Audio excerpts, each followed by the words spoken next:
तो मेरा नाम है अभय और हमारे पास है आज रॉयल एनफील्ड हंटर 350 जिसका हम लोग करने जा रहे हैं ऑनरशिप रिव्यू। और बात करें ऑनर की तो तुषार भाई की बाइक है। तो चलिए नेक्स्ट फ्रेम में मिलते हैं उनसे और जानते हैं इस रॉयल एनफील्ड के बारे में सब कुछ। चलिए मिलते हैं तुषार भाई से और जानते हैं इनका क्या एक्सपीरियंस रहा। तो भाई आपको ये बाइक ऑन करते कितना टाइम हो गया? भाई इस बाइक को ऑन करते हुए मुझे लगभग कंप्लीट होने वाले हैं 4 इयर्स और 3 साल 8 महीने के इस एक्सपीरियंस में मैं आपको बताने वाला हूँ क्या कमियां फेस करी और क्या फायदे हैं इस बाइक को लेने के। सारी बातें करेंगे इस वीडियो में। तो सबसे पहले हम बात करते हैं मैंने हंटर 350 क्यों चुनी।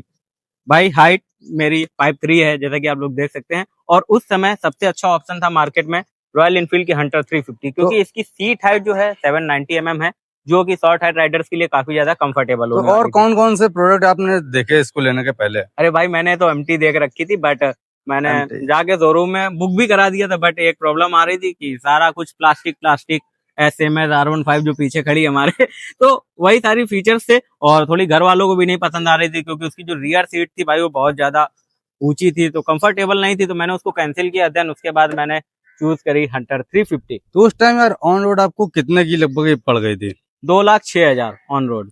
तो इस समय तो यार काफी ज्यादा एक्सपेंसिव है, लगभग 2,20,000 के बट अराउंड कोई नहीं, अभी सस्ती हो गई बट हाँ। वर्थ इट निकल जाए बस वही सारी चीजें चाहिए होती है। तो लगभग 4 सालों में यार आपको क्या क्या प्रॉब्लम फेस करने को मिली इस बाइक में? भाई देखो पहले वो हंटर बात कर 350 में लीजिए। कोई प्रॉब्लम नहीं है। काफी सारे लोग बोलते हैं वाइब्रेशंस बहुत होती है रॉयल एनफील्ड में। तो अगर रॉयल एनफील्ड ले रहे हो तो आपको थोड़ी बहुत वाइब्रेशंस की आदत डालनी पड़ेगी क्योंकि भाई 350 सीसी का इंजन है भाई J1 सीरीज का जो कि आपको क्लासिक में भी मिल जाता है और मेट्योर में भी मिल जाता है। बट कंपेयर करें तो हंटर 350 में सबसे ज्यादा कम वाइब्रेशंस है। हाँ ये बात तो सही है कि वाइब्रेशन यार काफी ज्यादा कम है। तो बट आपको इसकी सीट यार कैसी लगती है? काफी छोटी है, बड़ी है, कंफर्टेबल सीट कैसी यार लगती मेरी है? हाइट के अकॉर्डिंग तो बहुत कंफर्टेबल है। 790 mm की सीट हाइट है। पिलियन के साथ में एक लोग और इजीली बैठ जाता है बट 3 लोगों के लिए आजकल के ग्रुप में भाई 3 लड़कों का ग्रुप होता है तो 3 लोगों के लिए तो नहीं है। 2 लोग कंफर्टेबल इसको राइड कर सकते भाई हैं। कोई नई बाइक लेने जाता है तो यार उसके मन में रहता है कि माइलेज कितना मिलेगा, तो इस बाइक हाँ यार कितना रॉयल देती है एनफील्ड ये? खरीदने वाले पता है माइलेज नहीं देखा करते फिर भी मैं माइलेज आपको इसकी बता देता हूँ। 25 से 30 सिटी राइड्स में और हाईवे पे जाओगे तो 30 से 35 के बीच में इजिली आपको दे देगी। On and average speed 80 to 90 जब आप क्रूज करोगे अगर 100 के ऊपर चलते तो भाई ये 25 का माइलेज भी आपको नहीं देने वाली है। तो इस बाइक में यार सर्विस कॉस्ट लगभग कितनी आ जाती है आपकी? सर्विस कॉस्ट अगर आप गाड़ी हर 6 महीने में चला लेते हो 5,000 6,000 किलोमीटर तो वर्थ इट है आपके लिए। हर सर्विस में आपको 2,200 रुपए का खर्चा आएगा एवरेज और गाड़ी आप मेंटेन रखो तो आपका सर्विस का पैसा लॉन्ग टर्म में काफी ज्यादा बचेगा। तो काफी यार सस्ती सर्विस भी है, ज्यादा एक्सपेंसिव भी नहीं है। और इसमें आपने क्या क्या खर्चा करा, क्या क्या एसेसरीज लगवाई, एक खर्चे की बार बात बता बताऊं तो अभी ये काफी ज्यादा स्टॉक हो रखी है एग्जॉस्ट को छोड़ करके क्योंकि मैंने इसमें पहले व्हील कवर्स भी लगाए हुए थे, विंग्स मिरर भी लगे थे और एग्जॉस्ट एक्रा का लगा था बट अभी मैंने सारी चीजें हटा दी क्योंकि मन भर जाता है कुछ समय बाद। तो मैंने सिर्फ SC का एग्जॉस्ट लगाया जिसकी वॉइस जो है साउंड जो है काफी ज्यादा लाउड एंड बेसी है। अभी आपको आगे इस वीडियो में सुनाएंगे भी। और टॉप एंड की बात करें तो कितनी टॉप स्पीड में आप इसको भगा चुके हैं? भाई 130 प्लस। लोग मानते नहीं बट भगाई है मैंने। हाँ 350 सीसी का इंजन है तो भाई इतना तो लगभग जाता ही हाँ। जाता है। और बात कर लेते हैं यार इसमें आपने, और इसमें एडवांटेज क्या क्या मिलते हैं आपको इसमें, मतलब क्या क्या आपको अच्छा एडवांटेज भाई लगता है? रोड प्रेजेंस अच्छी है। लोग मुड़ करके देखते हैं और क्या चाहिए। अगर एग्जॉस्ट लगाओ तो भाई पुलिस वाले भी अट्रैक्ट हो जाते हैं। और ब्रेकिंग यार कैसी, इसमें डुअल डिस्क ब्रेकिंग ब्रेक भाई दिख रही डुअल है? चैनल ABS का सपोर्ट मिल जाता है। बाई ब्रेक के ब्रेक से तो ब्रेकिंग काफी ज्यादा डिसेंट सी है। ज्यादा अच्छी नहीं बोलेंगे बट बढ़िया है, परफेक्ट। इसमें आपको हेलोजन उस टाइम मिलता था, अब तो LED आ रहा है, तो इसमें आपको कुछ प्रॉब्लम आई कि ऐसे ही चल रही थी वो? प्रॉब्लम कोई नहीं है भाई। एसेसरीज आती है मार्केट में, आप बाहर से लगवा लो 2-2,500 का। मैंने HGJ का लगवाया था अभी तक 2 साल से 2,000 रुपए का लगवाया था, बढ़िया चल रही, 3 साल हो गए, कोई और प्रॉब्लम नहीं। टायर इसमें आपने शायद चेंज कराए हैं, तो टायर की कॉस्टिंग क्या है यार आपकी? अरे यार टायर का ही खर्चा अभी तक मुझे सबसे ज्यादा पड़ा। इस बाइक पे एक प्रॉब्लम थी, जो इसका स्टॉक टायर आता था लगभग 3,000 के आसपास था बट मैंने जो चेंज करवाया सीएट का स्पोर्टरा टायर मैंने डलवाया। इसमें 140 स्टॉक आता है, मैंने 150 सेक्शन का डलवाया लेकिन इससे इसकी जो हैंडलिंग है बहुत अच्छी है, कॉर्नरिंग बहुत अच्छी हो जाती है। तो थोड़ा पहला महंगा वाला पड़ा, टायर आपका 5300 रुपए का ये टायर पड़ा था भाई और 15,000 चला। अभी हालत देख सकते हो आप लोग क्या हो गया। पहला वाला टायर आपने कब चेंज कराया था? पहला वाला टायर भाई 20,000 किलोमीटर में वही और तो गाड़ी चल गई अभी 36,900 किलोमीटर और टायर ये अभी 15,000 किलोमीटर में टायर का ये हाल हो गया है। और फ्रंट वाला तो भाई लगभग 35,000 चला। फ्रंट वाला 35 चला था और मैंने इसको अभी हाल ही में और चेंज करवाया। और ये भी रेडियल जूम टायर है। रेड X1F जिसकी कॉस्ट है लगभग 2,800 रुपीज। तो ये भी काफी अच्छा कॉन्फिडेंस देती होगी आपको। बिल्कुल तो। बिल्कुल बिल्कुल। अरे इन सब चीजों में तो पैसा वेस्ट करने में वर्थ इट लगता है, क्योंकि भाई सेफ्टी के साथ कोई खिलवाड़ नहीं होना चाहिए।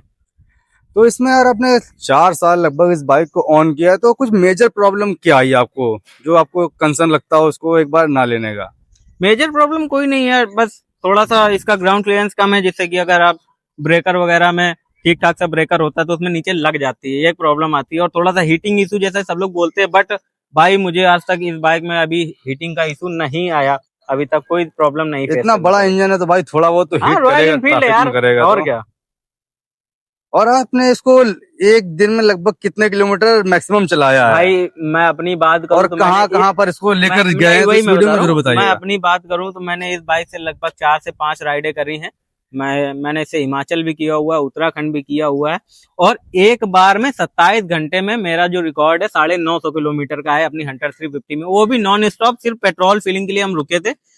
और 950 किलोमीटर चलाने के बाद में टेम्परेचर की बात करें तो उस समय ज्यादा गर्मी भी नहीं थी, ज्यादा सर्दी भी नहीं थी, जून का टाइम था, जून जुलाई के आसपास का। तो गाड़ी में ओवर हीटिंग का इशू तब भी मुझे फेस करने को नहीं मिला था, और नॉन स्टॉप 950 किलोमीटर मैंने बाइक चलाई थी।